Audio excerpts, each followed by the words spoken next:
There are three categories broadly, let me share, without going into a lot of technical things. There are three categories of air control. That means what the Americans would like to, or Americans have had over the last about 5 weeks of war. The lowest category or most favorable, it's called favorable air situation. And favorable air situation means that obviously the air situation is in your favor.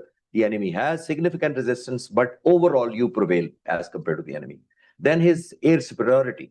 Air superiority is the significance reduction in the enemy responses, the capabilities to detect you, where you have the liberty to go inside the enemy terrain and obviously loiter, drop the bombs, and come out most probably safe.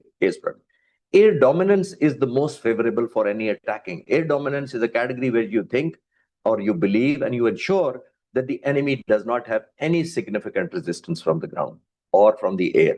So air dominance is probably, the American must have believed by now that they have the air dominance, because they thought we have neutralized all air defenses, they've neutralized all batteries, they've neutralized all sensors or EW platforms. So they believed that they had the air dominance. So in spite of that, if Iran has been able to surprise them, this should be a big shock for Americans. It's not only shooting one aeroplane, it shatters your confidence in your own systems. From the American perspective, they'll be very double-minded when they send in the F-35 next time. If they've lost F-35 twice, they'll be very confused and unsure if should they send F-18 again, or should they send A-10 aircraft again.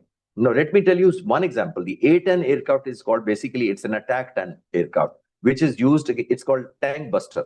It's used against the ground installation, the infrastructure, the tanks, the AP, armor personnel carrier, or different infrastructure moving on the ground.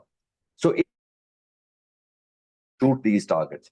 And because there is a likely chance that it can be hit from the ground, so the belly of this aircraft has the armament plating. That means it is obviously strengthened, that even if it gets bullets and everything from the ground, nothing happens to this aircraft. So this is a flying tank buster, basically. And that has also been hit, Iran is claiming.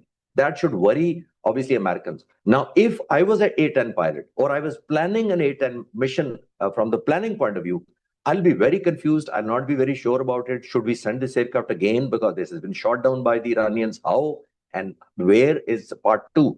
But that should lose a lot of, obviously, America should lose a lot of confidence on their air dominance element, what I said.